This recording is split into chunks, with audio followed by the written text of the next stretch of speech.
Hello, hello. Welcome to another episode of MashUp TV. It is MashUp Mondays, and I'm here. I'm Jerry, and This is Brian, aka Bim. so happy to be here again. Today is October the 7th. It's a beautiful Monday. Me and Brian are in the same room, so if you hear a little echo, please excuse us.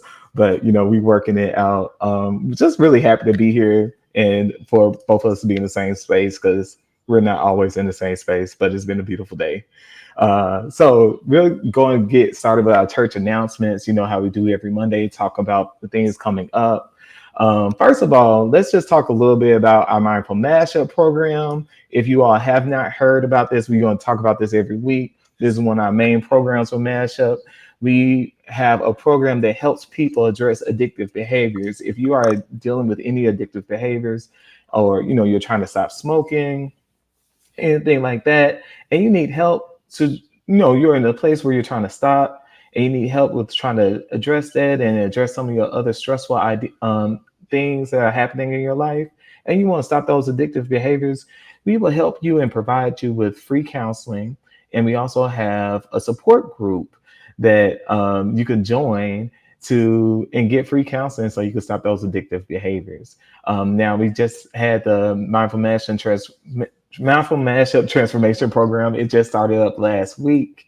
We had our first cohort meeting, and it was really beautiful. Brian, you want to talk a little bit more about that? Listen, let me tell y'all something. When you're ready to really get serious about therapy, please let us know. I am a participant. I receive therapy. I believe in therapy, but not just one-on-one therapy. I'm talking about group sessions. So the Mindful Mashup Transformation Program brings us together where we can have a supportive space with others who may be dealing with the same thing we're dealing with. And so it's just a beautiful space. I love it.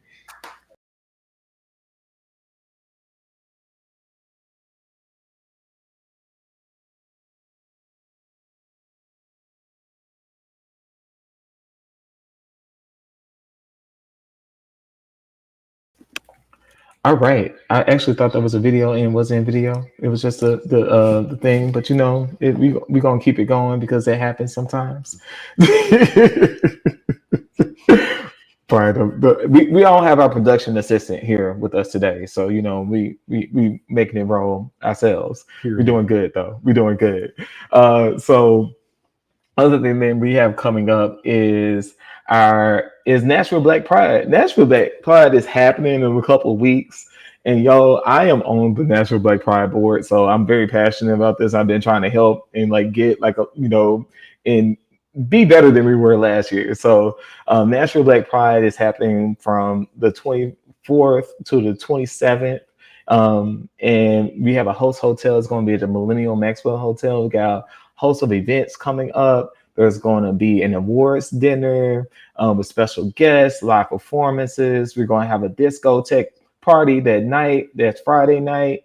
Saturday, there's a vendor market, a yoga session hour, and then we'll have a big costume party that night with more live performances. And then Sunday, we have the Mashup Holiness Project brunch, which we're super excited about. So excited. And if you were watching last week, we got to talk with our filmmaker who helped us create the Holiness Project documentary. That please go look on our social media. You'll get to see some of the teasers from that. We're going to be showing more of that film and that project during that Sunday, October 27th. Please go check it out. It's on our website. Go to www.mashupnation.org. You can find out all about their project and the event that's coming up during Nashville Black Pride. We would love to see you there. Period. All right, Jerry, what else is going on? I think you're doing something down in Memphis.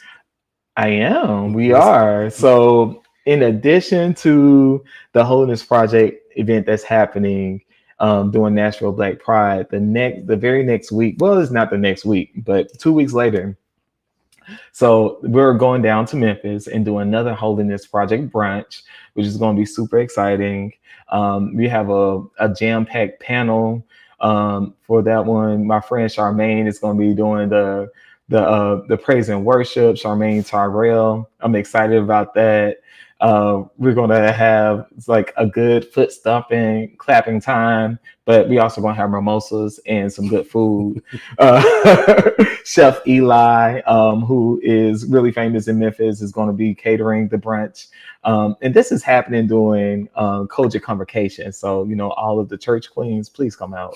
I don't know if y'all refer to yourselves like that. I didn't when I was in church, but I used to be at the Kojic Convocation too. But I wanted to give my people something to come to. So we're going to be down there that Saturday. Y'all come on out. It's going to be fun. It's going to be good. We'll have holiness and libations. So come to a holiness project. Now, how much it costs again? So we're just taking donations. We're just asking for a small love offering of $10. Now I'm telling y'all this right now. I mean, and because we're a nonprofit, we like to have things be accessible to everyone. So, come out, whether or not you can pay the $10 or not, just come on out, baby. Yes. To be honest, the cost that it takes for us to put it on is way more than $10 a person. So we just want to give you a chance to give, because, it takes money to put these things together. But, we are doing it because we love it. Yes. And, we are blessed to have a couple great sponsors to help us do this. Shout out to Gilead for sponsoring this event, and some of our other partners, Headliners 901 in Memphis, who's helping us do the one in Memphis. So we really appreciate it. We got a couple other people who are coming on to help us sponsor this event. But, come on out, y'all. Whether you got $10 or not, show up. I love it. Well, listen, we got a lot going on, and we look forward to seeing all y'all. But we're going to get into this conversation. Are you ready, Jerry? I'm ready. Okay, so listen, I've told y'all before that sometimes we come up with different topics just based on us having conversations or things happen in the media. And one of the things that really bothered me that I've seen was more around this rapper that many people know named Boosie, who has a daughter who's a part of our community. And, he is well known for, having opposition, against our community, which, people can have whatever opinions they want to have. But what we've seen lately is that same opposition he has is spilled over into how he feels about his daughter, speaking publicly about it. And she's come out and put out her own statements where she's clearly been quiet about it, hadn't really talked about it, but the things that he's been saying about her and her sexuality, has taken a toll on her to where she did a public outcry. And, even though they're famous, these stories are not, we know about these stories all too well from our own stories. And so we wanted to kind of talk about this words that hurt, love that heals, breaking the cycle of parental abuse. And we're so excited today that we have our special guest, Cory Roroya, that we're about to bring on. Come on, bring Cory on. Hey, Cory. Hey. What's up? Hello. Listen, thank you so much for being here. You're a social justice warrior. Yeah. You do so many different things. But can you please just tell us who you are, all the things that you do, what you got going on? Don't take 20 minutes because we know it's a long list, baby. We could go through the whole thing. I'm gonna take up half of the live. Come on. Okay. In short, I call myself a grassroots sexual health educator. I have a history of over a decade of sexual health education, but that comes from having a background growing up in social justice as my mom being a union worker and a union activist herself. And so dealing with worker wages, workers' rights and stuff like that. And then seeing the intersections of reproductive justice tied along with workers' rights. And so it just kind of put me in spaces and community. And so I've been just pick a place in that area, and I got you covered in some form. But I am also the Holy House, and the idea of spirituality and sexuality are one and the same, and how we can live in ourselves and be authentic and liberated in ourselves through our spirituality and our sexuality. Okay. All right. I wrapped it up. I think I did good. You did real good. And you're a board member of the Nashville chapter of PFLAG. Yes. And so Tell us more about that. Yeah, so I'm a part of PFLAG, which is Parents for Lesbians and Gay Youth. And so it started back in like the 70s, where there was like the notice around like a lot of people not having support for like having LGBTQ youth, as well as education around being a parent or caregiver of LGBTQ youth. And so they really started this community together of like parents and advocates, and making sure that youth had access to adults in their lives that love them, affirm them, protect them, and also build intergenerational community by having like elders of the LGBT community also be a part. So that's Yes, I love that's a that. quick run through. It's way bigger than that, but Mhm. that's your like elevator spiel. What does PFLAG do? Yes. Build That's community good. and support. Okay. And Okay. we can tie this really into the story. We start off talking about Boosie. We got the title of the show. I mean, you mentioned PFLAG being a place that it offers support. And so I think we all know that if, parents of Mhm. Black LGBTQ youth had the resources and support that they needed, then maybe they would be better. But it doesn't take away from the fact that there have been experience between us in the community and our parents who may not have understood how to support us, or have allowed generational ways of thinking to pass down and bring harm to our community. And so can we just have an open conversation wherever you want to start with this? What are your thoughts just about how we heal from, those experiences, negative experiences that we may have had with our parents? Okay. That's a big question. But I feel like so for those who don't know, like as I was getting ready for this live, I'm behind the scenes. I'm watching them getting ready, and I'm not on camera, so I'm seeing it. And y'all were talking about the mic and the cameras and things like that. And I feel like healing is twofold. One is forgiveness and understanding and compassion for your parents' ability. So Mm, y'all were trying to figure something out collectively, but like, oh, this mm. works, that don't work. Oh, well, you're really good at tech and I'm not. And so finding the support, like we have to recognize that our parents are humans as well. And the tools that were given to them are the tools in which an understanding they have. So there's like a grace and compassion in that. And there's healing in recognizing you were a 17-year-old who got pregnant. When what really were you thinking as far as like how to support financially, deal with your economic status regardless of where you fit in that line, as well as like what resources and education around parenting, what models of parenting did you have? Were you raised by your grandmother, or were you raised by your mother? Were you raised by neither and raised by an auntie? Because that can dictate how you parent. So having the grace and understanding, like their environment also shifted them and how they showed up for you. And I I think, mean, oh, go ahead. no, I think that was like such a good point to stand Yes. like to start off on is like we have to really understand like and consider our parents' perspectives. I think I think especially you being a parent now, like you really kind of have a different appreciation for that. But Mhm. it's like because I mean, really, our parents kind of grew up in a world where like trans was not a thing. A lot of us, it Bible just Belt, was Southern culture. Bible Belt, Southern Country, all they know is the Bible, Christian stuff. They were not introduced to affirming theologies or different ways to even look at the Bible or Christendom.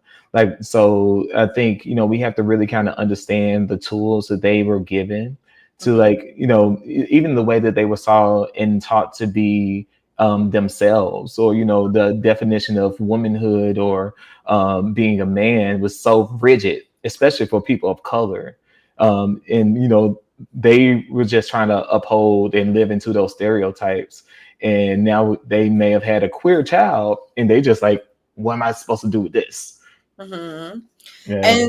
And that's one perspective. And I think the other part is also healing within ourselves, and what y'all were also talking about too, like therapy and like doing the work in yourself, and like recognizing that humanity, but also acknowledging that it was not appropriate and it did hurt.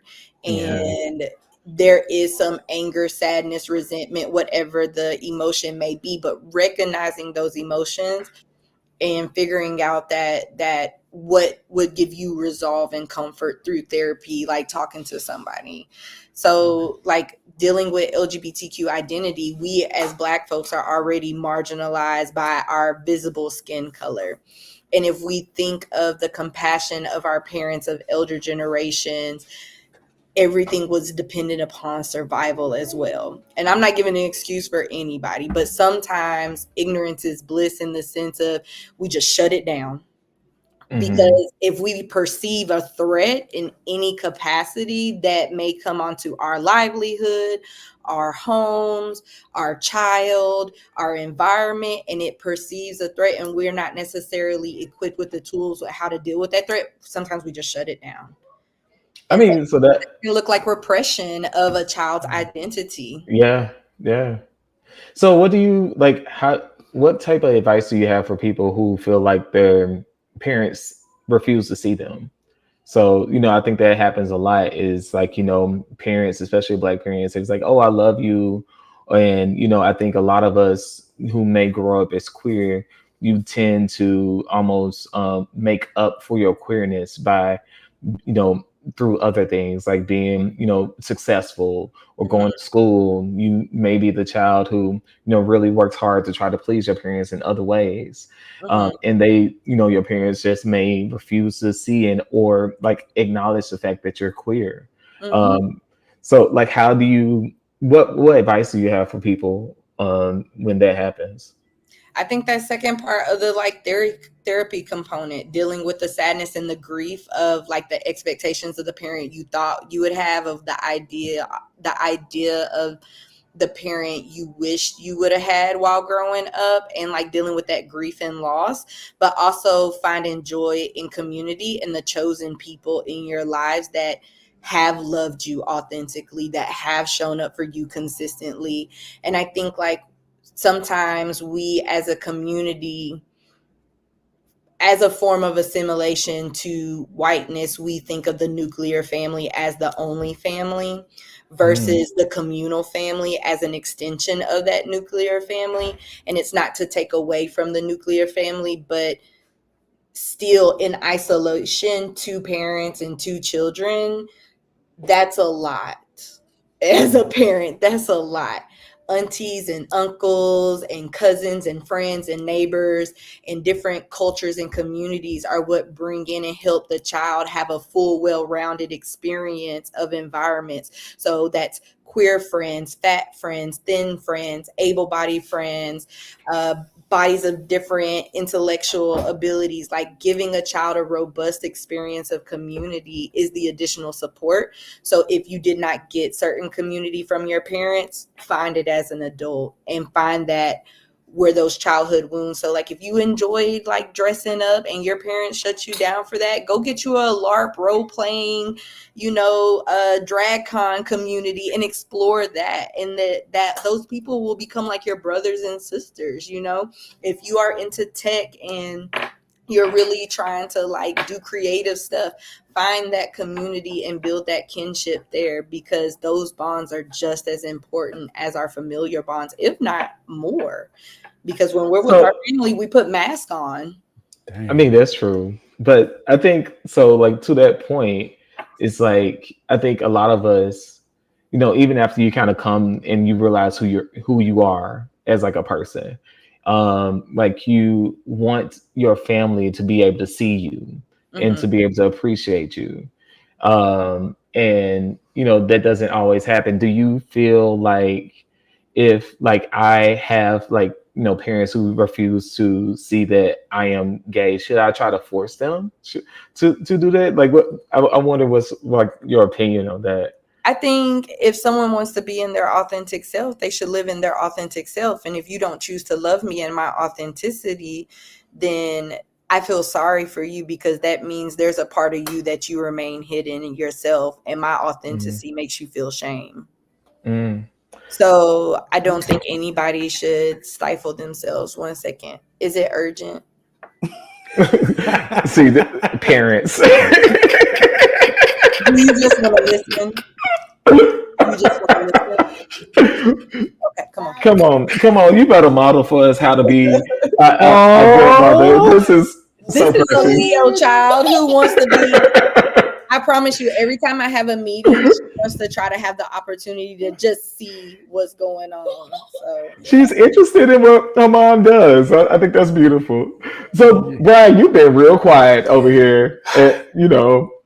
Look. Because I'm all about, the hope and healing part of it, right? Somebody say, y'all 20. I love it.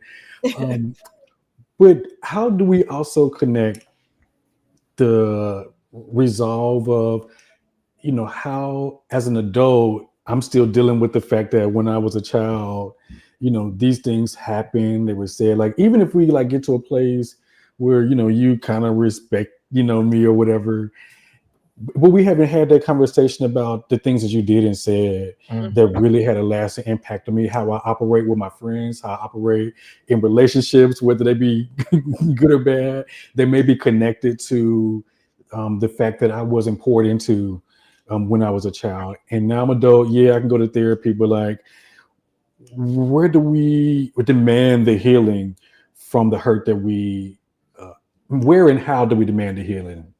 I don't know if you could demand healing. I mean, I'll just say that. I feel like it has to.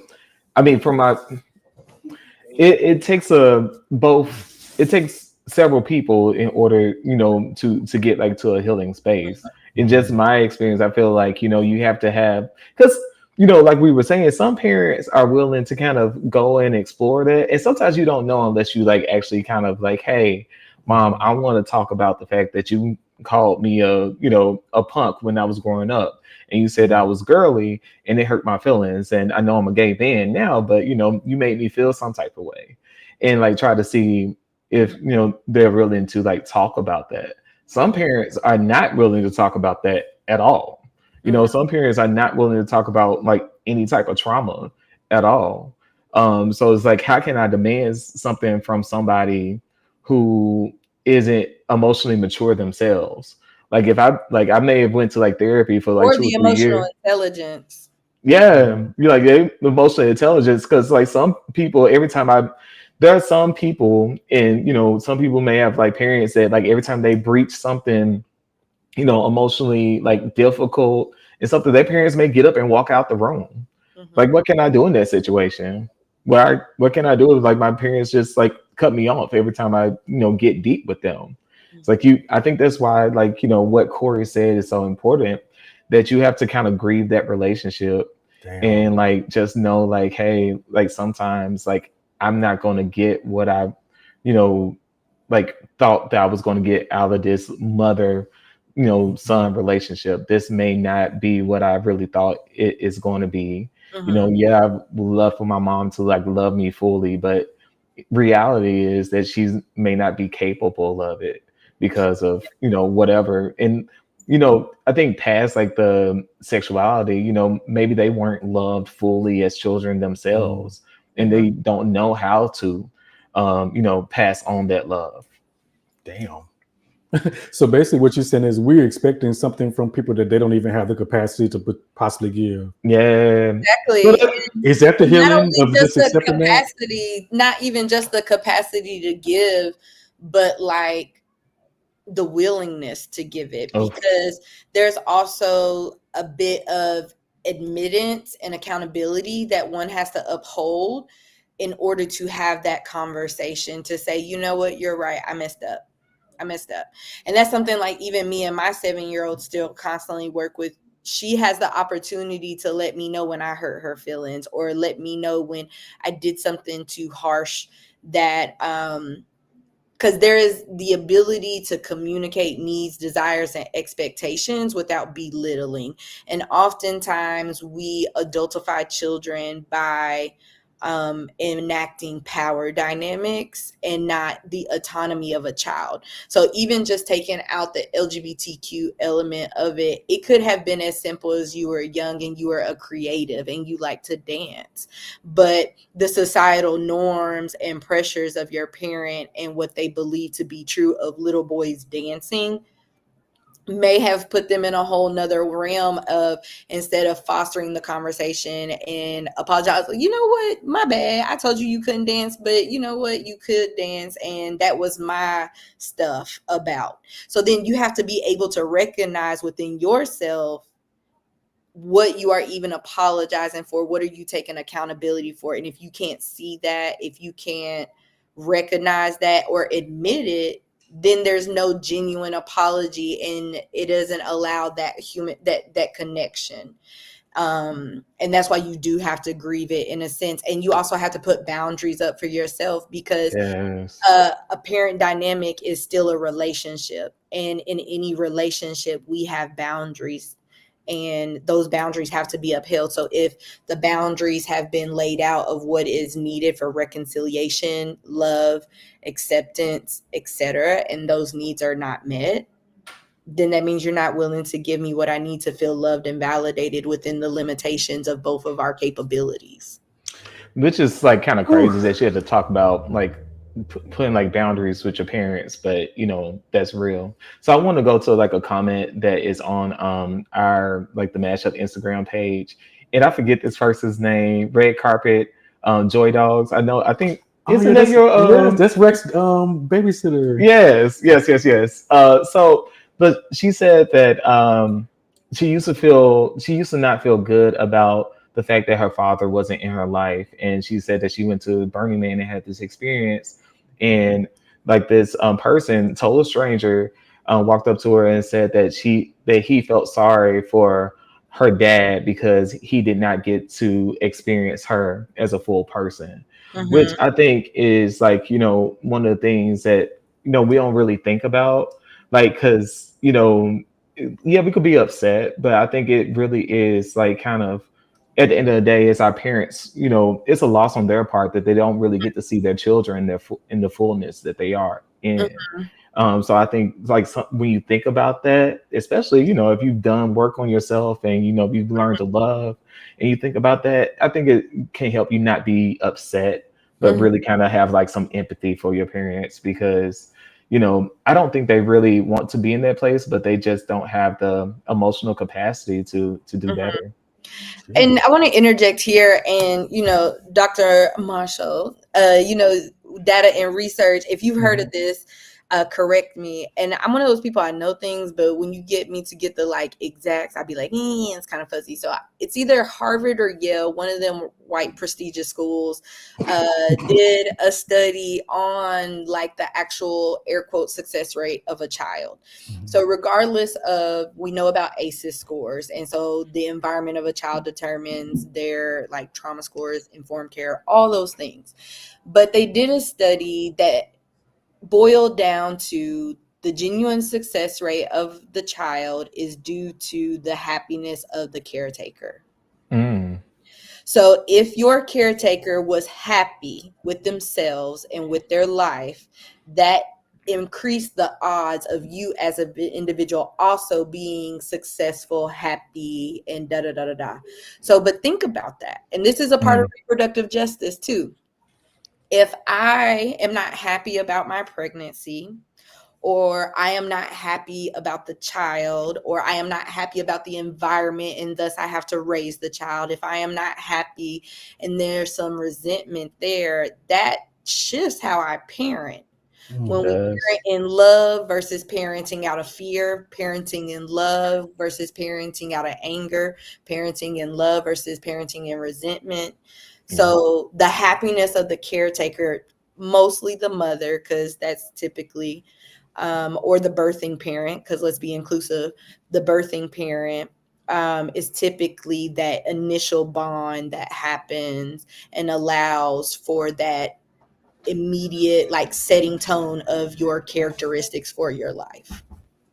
And I think that's like one of the things that is really interesting, especially when we're talking about like breaking cycles of parental abuse, is that we owe it to our children, to the people that we're raising, to be the best versions of ourselves. I Mm-hmm. think a lot of people are afraid to like, oh, well, I can't be, you know, a queer person because I have children to raise. Like, no, like you deserve to, like your children deserve, and they want to see you happy. Like Happy no child, caretakers, yeah, happy they caretakers make happy children. Yes, like no children. Like I think we could all be like remember like growing up and seeing our parents like stressed out or seeing our parents sad and how that bothered us or like we didn't like it when they yelled. Like so those create bad childhood experiences like Mhm. unhappy parents, stressed out parents. And then add the layers of internalized homophobia and systemic Yeah, racism and all the oof, things on top of that. yeah, Like it is a melting pot of chaos. So like the individual has to be ready for the healing and the parent has to be ready for the healing to say, I want this relationship more than my pride. It's kind of like what married folks say. Do you want to be happy or you want to be right? mm, So even with your parent, do you want a happy relationship or you want to feel right and valid in your standpoint that it prevents you from loving me? yeah. Mm. Whoa. Okay, Oh my listen. God, that's deep. You know what's is so interesting? I always have some deep revelation every time we do these lives, and that almost answers a question of something that I had.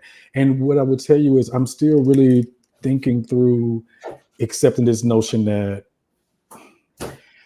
it always seems like people who get hurt have to be the ones that have to Mm-hmm. ignite the healing.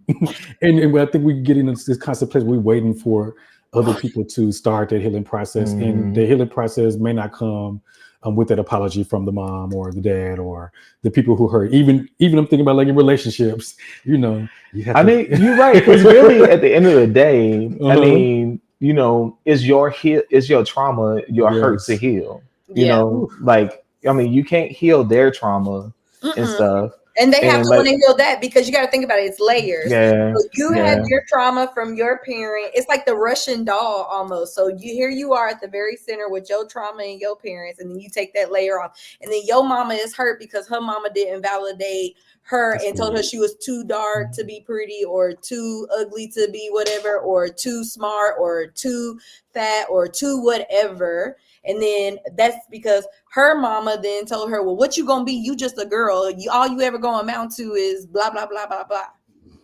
yeah. Or you had affirming parents that here you are feeling your secure attachment to yourself and your identity and who you are because your mother ensured that you felt good about who you are and how you feel because she felt good about who she was and how she felt because her mother made sure she felt good about who she was.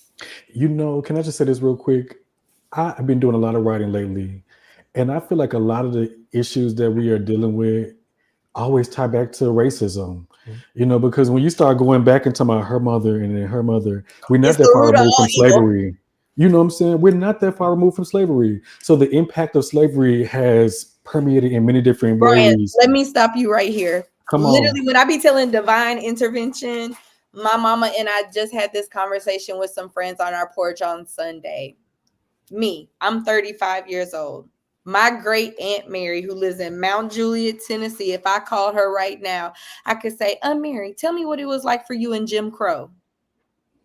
We think that's a long time ago. She's 82. Her brother is my grandfather. So I could then call my grandfather. I'm 35. My grandfather in his 80s. What was it like in Jim Crow? Segregation. What was that like? I Then mean, we had to ask go ahead. them, but no, think about it. Then I can then take the conversation further and say, Aunt Mary, what was it like for your great aunt in slavery and your great and her great aunt? Like it's not as far removed as we think it is, Mhm. but We we've still been living on the trauma. to think that it's very far. Yeah, it's not. I mean, that's what white people want us to believe, and why we shouldn't talk about racism and stuff. But it's still affecting us, like all that stuff. I'm like, 50 years ago, black people could not walk down the street and look white people in the eye. Like you could get hung, you could lose your life for Mhm. doing that. But I want to go to another question that we had that came from the comments and it's a really good one.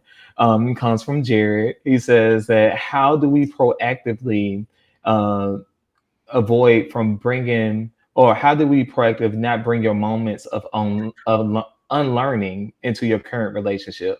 So like as we're dealing with like this trauma and like this trying to unlearn the stuff that we learned from our parents and different things, trying to unpack in that trauma, how do we not bring that into our current relationship? So I'm laughing because, I got a busy house. So Yes. as you say that, my partner is walking by with his hands like this, like, because you cannot. That is unrealistic. Because literally just this morning we had that conflict. Like literally this morning we had this conflict. Conflict is going to happen. Yes. It is inevitable. It is how you come back from conflict that's important. So we had this fight yesterday, disagreement, and then it boiled down to like, I hear you, but then I had to take it to I statements. When I hear this and I see this, it makes me feel like this. It makes me feel like my autonomy. It makes me feel small. It makes me feel this. I understand you are doing this to protect me, but for me, it feels like smothering. But that is an indicator of like our parental trauma. And not even just parental trauma, but how we were raised. I was a free range baby who like, I'm wild and I'm here and I'm there. And then versus someone who was like, are you okay? Are you good? You checking in? It's a different style. So that also shows up in how we love. So whether positive, trauma, it's gonna conflict and it's gonna show up, but it's how you rebound from it. So saying, I know you had a human moment, but can we walk it back? Do we need a pause? Do we need to breathe? Do we need a break? Do we need to talk it out? Like, what do we need to come back to center? Because the coming back is more important than the conflict. Yeah, and I think it's kind of because it's almost like,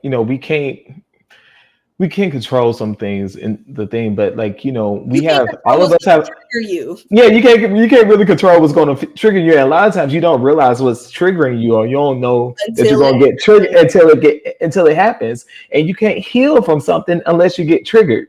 You have to like that triggering has to happen, and then you have to address it and be like, oh, okay, yeah, I did kind of, react a little bit like, but why did I react like this?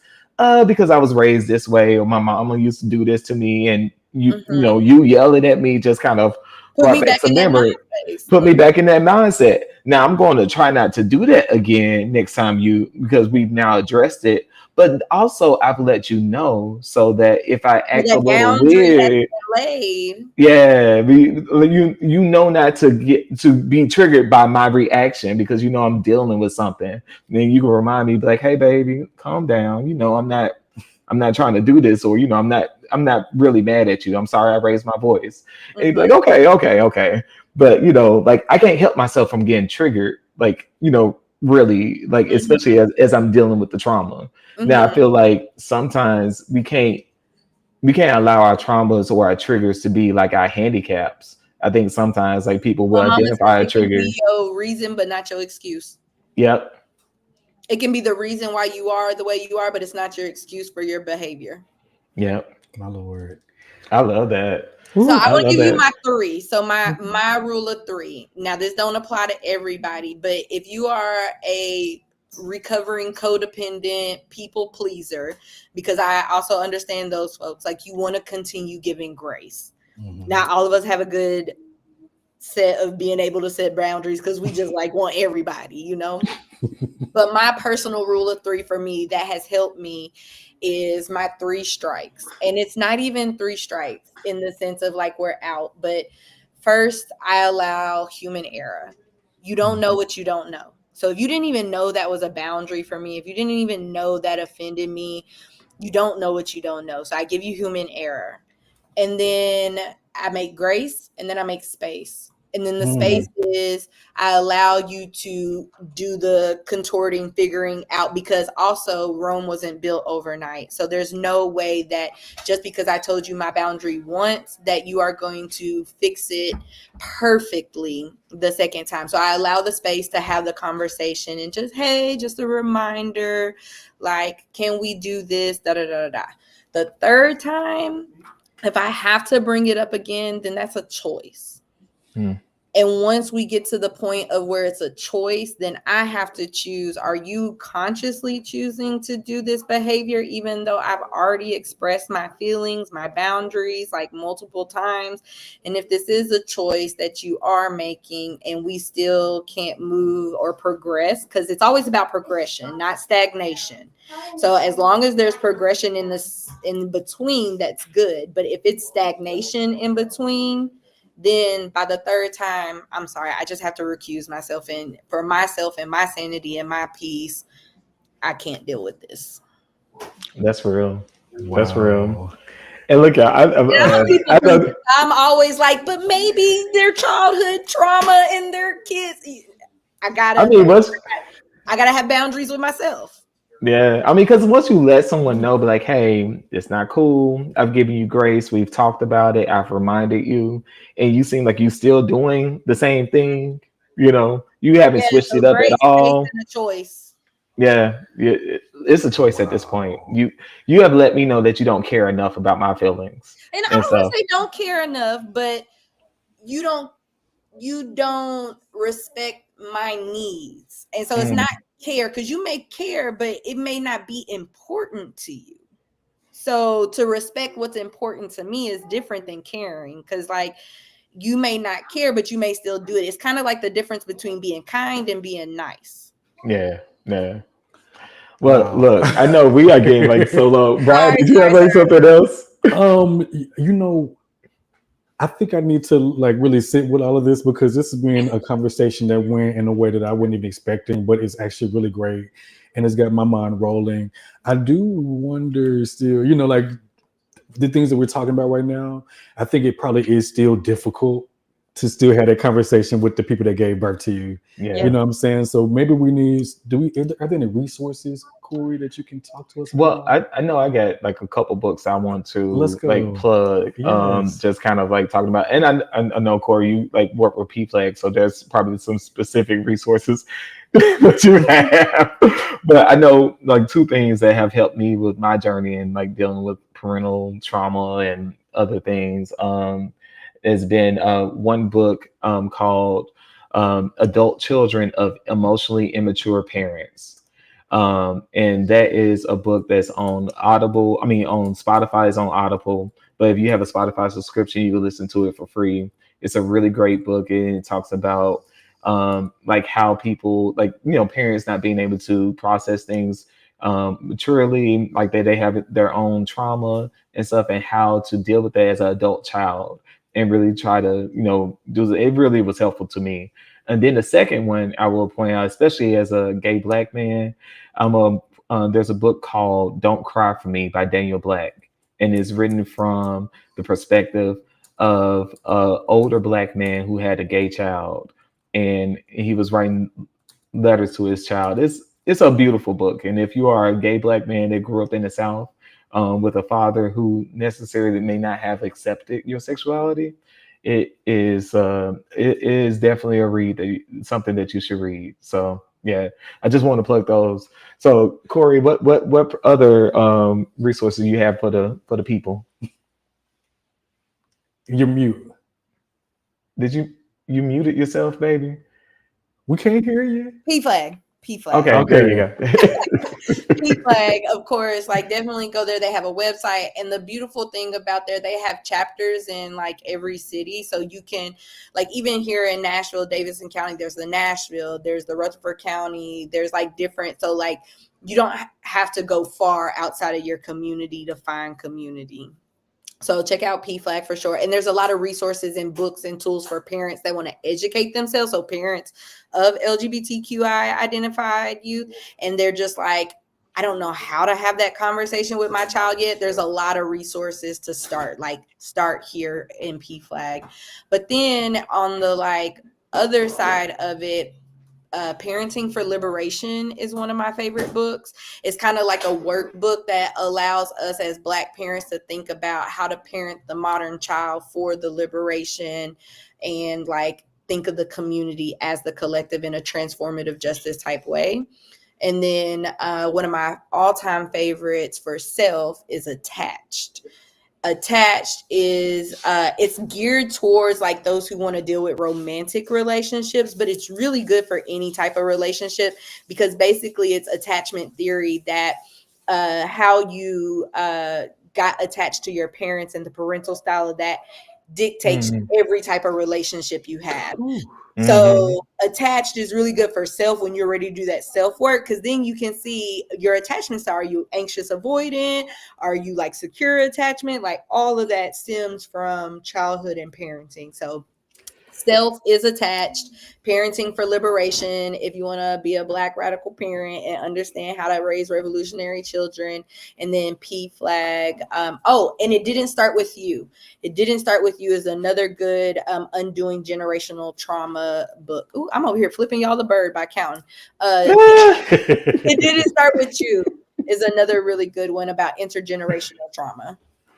And so I know we spit out a lot of information. Please feel free to like DM us and ask us for any of these resources. We'll be glad to send it directly to you.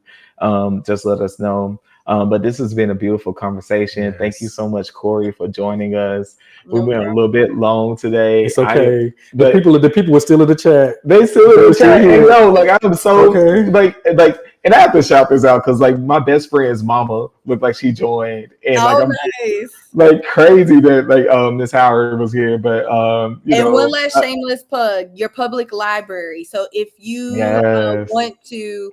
Libby is an app you can download, and most of those books you can get on audiobook for free.